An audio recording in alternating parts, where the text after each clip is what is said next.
What's going on, YouTube? Alright, so I'm a little bummed out, just a little bit bummed out. Yesterday, I recorded for like 2 hours straight, came home. I never actually recorded anything. I think I recorded like 26 minutes on my GoPro, but I didn't record anything at all, any kind of audio whatsoever. Oh my God. What I hate is finding something to talk about and talking about something and then having to say it all again. And I was a lot more high energy yesterday than I am today. And part of the reason I'm not high energy today is I just feel paranoid like I'm recording right now and I'm not actually recording anything. That's just one of those things that happen.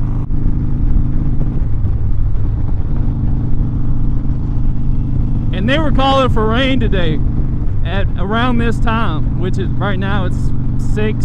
I mean, the sun has been like this all day, not a cloud in the sky. Man, it's been beautiful. I'm gonna have to pass this guy here soon. So I just posted a video on Monday talking about the Harley-Davidson, Days of Thunder, and a bunch of other random stuff. That's probably been just a little over a month ago.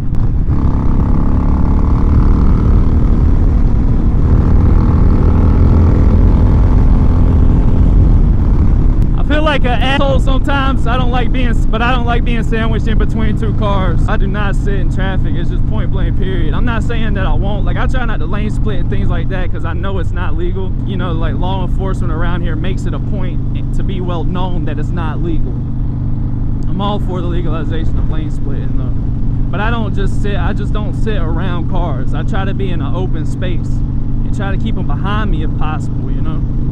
I posted that Days of Thunder video maybe a little over a month ago. I mean, not that video. I posted that video on Monday, but the events of Days of Thunder happened about a month ago. It's July 27th right now. Woo. Man, there's just some beautiful clouds, man. It's just freaking pretty today. Since then, I've been to Georgia to see my pops down there in Covington. I never really planned these trips ahead. It's just kind of a spur of the moment thing. I got off work that Friday. I wasn't actually thinking about taking the motorcycle at that time. I had joked earlier in the day, but I got off work. The weather was nice. So I ended up going to Georgia on a Harley. And for the most part, when I bought the bike from the dealership, the guy was talking to me about riding time.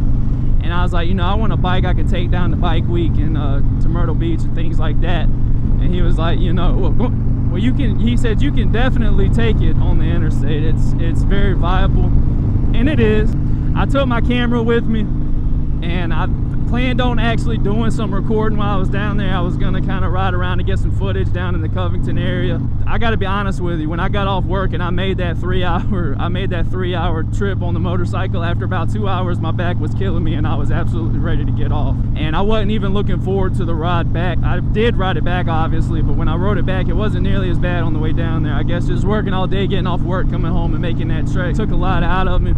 But when I was actually down there, I was in kind of like recuperation mode, and I didn't really feel like, I was around my family and stuff. I really didn't feel like doing too much recording anyways. I just wanted to kind of chill and hang out with them. Bam!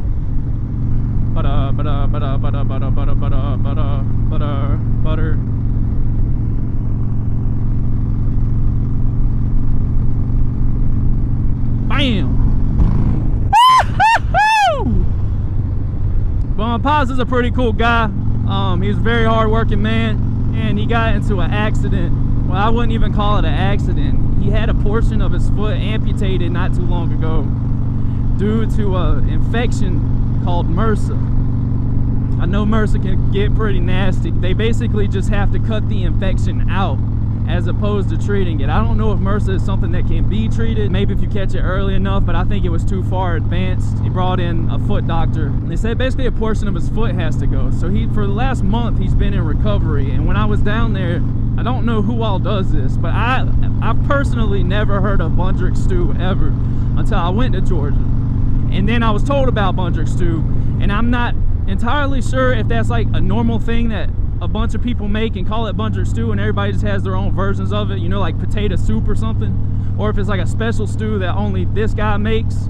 But they were making some Bundrick stew while I was down there, and I got to go over and watch the guy make it, and it was actually pretty cool. He was cooking it in this gigantic cauldron. I can't remember how many gallons it made, but he was selling it, and every gallon he sold, he was donating the money to my dad. And I thought that was, you know, That was pretty cool, especially since he's been out of work for a while. It was kind of, you know, it kind of helped him to get back on his feet. To help him pay some bills. Yeah, I thought that was pretty cool. But the most interesting part of the whole shebang was watching the stew get made. It was like watching a witch.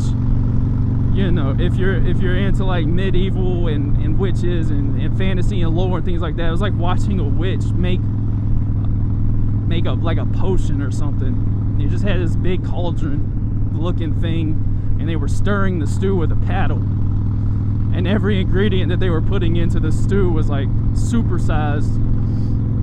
It was pretty cool to watch. It would make your stomach grumble standing around there smelling it. All right, Tube U, watch it for thanks, and remember, like, sub, and content if you like. Catch you next time out. Whiz out. Dweed up, dweedoo. Zab it up, zooby doo, zab it up, zab it up.